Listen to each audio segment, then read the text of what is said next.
Like, every time the door goes, you're like, is this it? And then they're behind the counter on the phone and you're thinking, are they talking to the police? Are they trying to find out what's going on? Would you like to go in the back room and count it, sir? I was like, no, I want to go. And that's how I stole £500,000 from a bank. And it's at that moment that I realised, whoa, I'm now pushing my trauma onto my own children. I kind of, at that moment, that's it, crime's over. My name's Tony Sales, I'm 49 years old. I'm the co-founder of We Fight Fraud, and I was previously dubbed Britain's Greatest Fraudster. How do you get the title of Britain's Greatest Fraudster? So for me, it started when I was 7 years old. My uncle lowered me into a pub. I just had to open the door, let them in. They robbed the pub. I got some, a bottle of pop and a packet of fags out of it. I was always craving, why did my mum leave? Why did my dad leave? And that just created something within me that, I wanted to always be someone else. The boundaries, were very broad. I was always out as a kid. I was never really in. I didn't like how I looked. I didn't like, the way I dressed. And so that drove the criminal behaviour that I would, from credit cards to stealing car radios to stealing out of shops. We was just kids, that were all kind of from the same sort of backgrounds that were just trying to feed our hungry bellies and perhaps give ourselves a ledge up on life that we didn't have in the beginning, because I believe that money would lead to, a better life, a way out of the stuff I was in. In the early years, I guess I probably wanted to see if I could get enough money to bring my mum and dad back together like all kids want to do. And so it helps to kind of, I was able to buy designer jackets, designer trainers, designer whatever, spend the criminal money on those type of things to make myself feel better about the way I was feeling. So it was about money, but it was also about the way I was feeling is what created that. And each little job that I would then do would then lead me to another job and to another job and to another job, and you get like a learning. You're not scared, you've learned, you know how long it takes for the police to come when someone rings them, like how to keep watch to make sure that police are not coming, or is there anyone acting that might call the police on you. These are all things that as a criminal you learn throughout your life, yeah? It's just like a total circle of crime and just building your way up. So it's a very strange type of addiction. Yeah, one of the biggest jobs I've done was, I took £500,000 out of a bank very early on in my fraud career as an adult. So woke up, we used to have a saying, you can never go war on an empty stomach. So we would always go to a cafe. I had like a waistcoat and a little tie thing, just like this little kind of thingy tie. It wasn't what they called, like a shoelace tie. It was. I remember going and sitting down in the cafe, and then the guy whose job it was came in, and we were sitting chatting, and he was just, I remember him just showing me like all of the stuff like I do, and so he wanted to check my memory was good, yeah. So he would like ask me, what's the date of birth? Like instantly, I give him the date of birth. Like, what's the name? Here's the name. Like that. Like, how long have you lived there? Like, and I know that. Like, how much did the company turn over last year? Like, I know that. Like, how much? When did you put the last transaction in? I know that. Like, so he used to call them C10s, and you had to learn all of that stuff and memorize all of these things. We then pulled up. Like he was always trying to make me laugh, because what he's trying to do is he's trying to make me not nervous, but he, even though I'm not really going to get nervous because I'm focused on what the job is, because what you don't want to do is go into somewhere like that when you're going to do it and go, because that's like, they're just going to be on you in seconds. And then, sit down. It was kind of like a chair like this, but a bit smoother over here, and sat down. And I had to wait for them to come over here. The counter's kind of here, like this, and the office door's over here. So I've been to the counter, said that I want to make a large withdrawal. It's actually all been done on the phone. I'm actually here now because we phoned it through to all pre-order the money, yeah? So we pre-ordered it, go into the bank, sitting down waiting. So it's all gone through. I've told him that I'm here waiting. And then like every time that door goes, like, every time the door goes, you're like, is this it? And then they're behind the counter on the phone and you're thinking, are they talking to the police? Are they trying to find out what's going on? Because you just don't know. Like, none of that's really happening. They're out there just making sure. They probably want me to feel a bit nervous just in case. You know, I'm quite a young guy coming in to pull out a rather large amount of money over the counter, something that they've probably not ever done before at that time. A bit like, I don't know if people have seen the Catch Me If You Can movie where he's the, you know, you see Leonardo DiCaprio kind of walk down, he's looking at these bank tellers a bit. That's kind of a real thing, you know, like, because what I would do is I'm looking for, who do I think, like, I've got these eyes, do I think I could just flirt a little bit with that person behind the counter? Could I give like a little bit of that? You know, just sitting there waiting, like I said, that door going open and shut, and then there's a woman and a man come through, and as they come through, they give me this bag and said, would you like to go in the back room and count it, sir? I was like, no, I want to go. Like, I've been waiting here for 3 hours. I was acting furious, like, but inside I was like, yes. And then, yeah, I just walked out, and then he just literally just picked me up. I got in the back. It was like, whoa! I haven't seen that guy since then. That was kind of it. Like, I suppose that he done whatever he done, and I ended up just moving up and going and doing different types of things. But yeah, I mean, at that moment at the time, it was huge. It was like a massive thing. You feel all of the whole lot of it. I actually went to prison for possession of an imitation firearm with intent to harm. Drunk in a nightclub. I was trying to help someone. Picked up a bottle, got attacked by the doorman on the door. And that was just kind of like it was like that volcano moment within me at that point up until, you know, I think I was 22 when that happened. I was very uptight.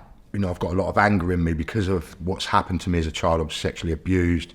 You know, I was bullied. I've got all the stuff that's going on in my childhood that makes me who I am, that by the time that happens, you know, I'm ready to pop.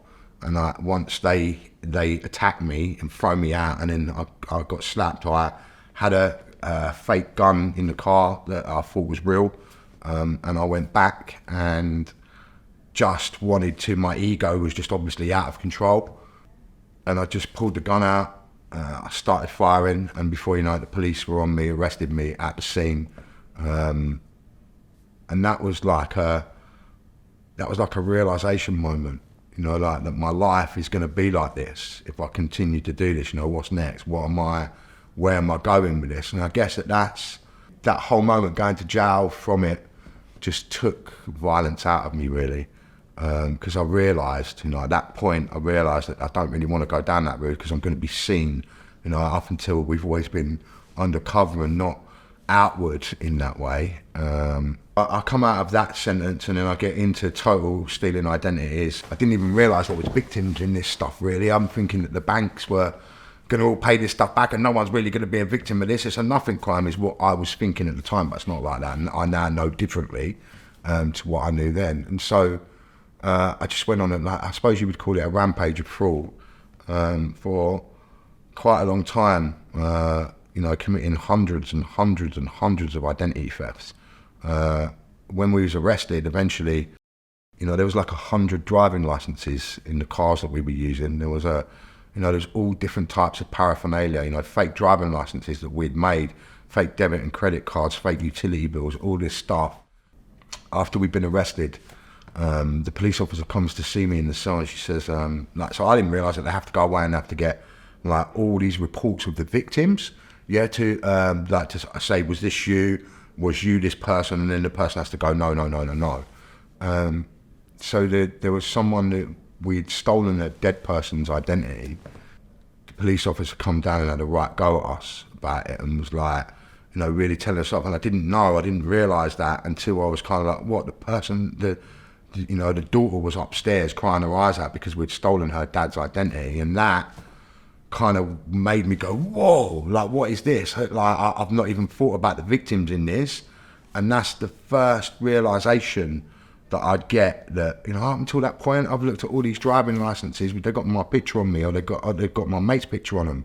You know, they're not our pictures, they're not their pictures, they're our pictures on them. So I'm just seeing them on a computer screen, putting the names in and adding it in, and that's just how it was. You know, I wasn't thinking that there is victims to this.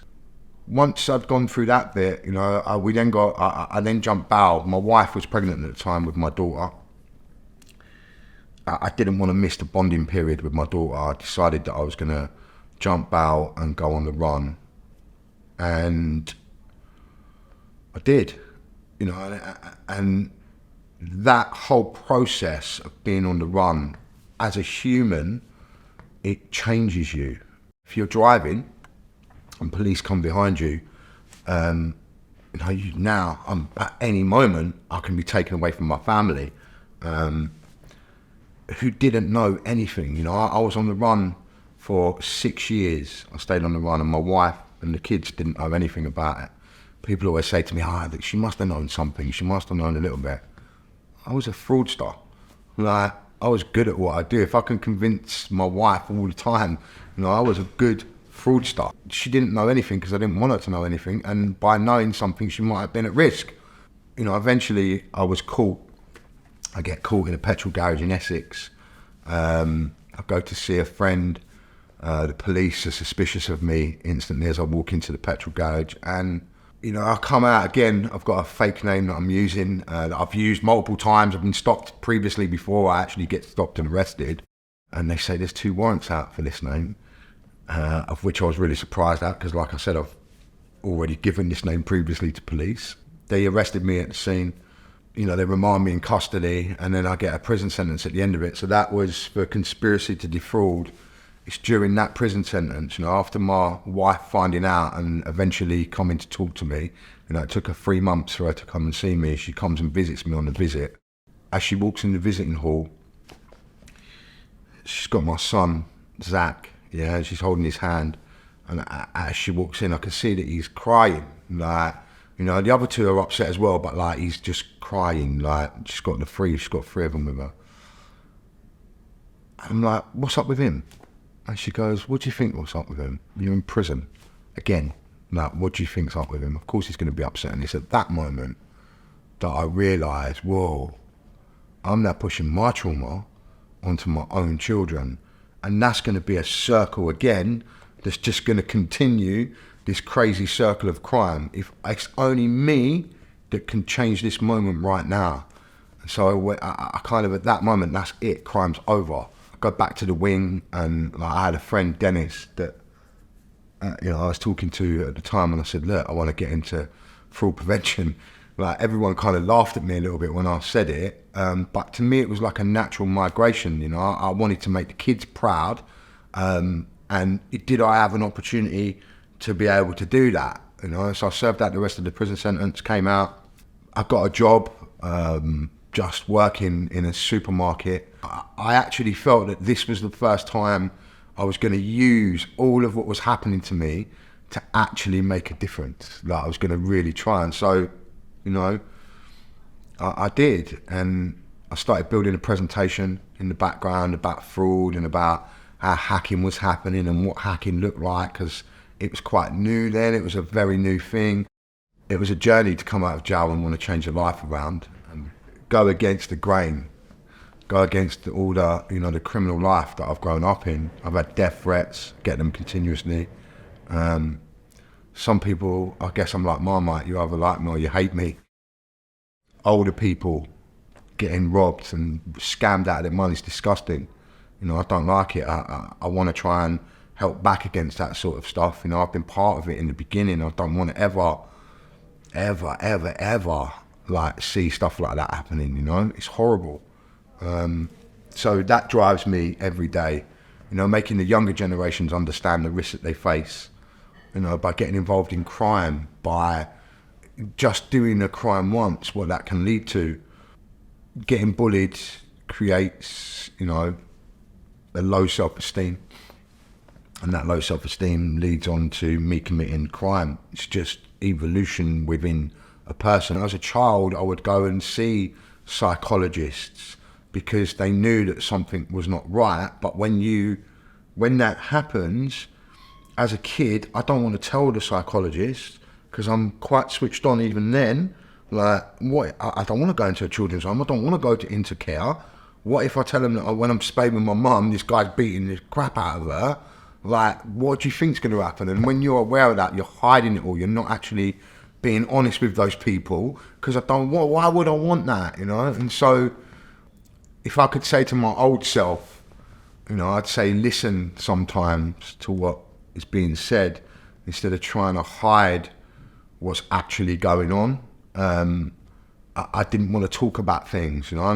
Who wants to talk about being sexually abused? Like, it's not a nice thing to talk about until you get strong enough to be able to talk about it. And that takes toughness, time, lots of horrible things having to come out of you to understand who you are, and then in order to give that to others to help. Because, you know, it's not a nice thing to talk about, or being bullied is not a nice thing to talk about. You know, people don't want to be, they're scared.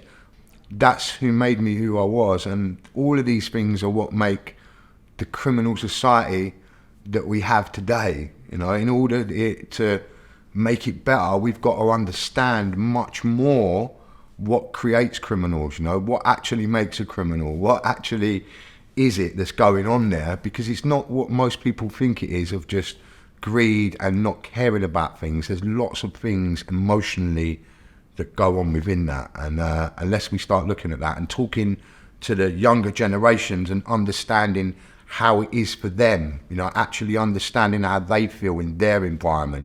You know, there's nothing I'm going to say to the kids that are misbehaving today that's going to make them stop like that. It's just not going to happen. Society has to get better at understanding all of the problems that there are in order to truly combat them. There's never been any glamour to anything I've ever done in any of that stuff, yeah?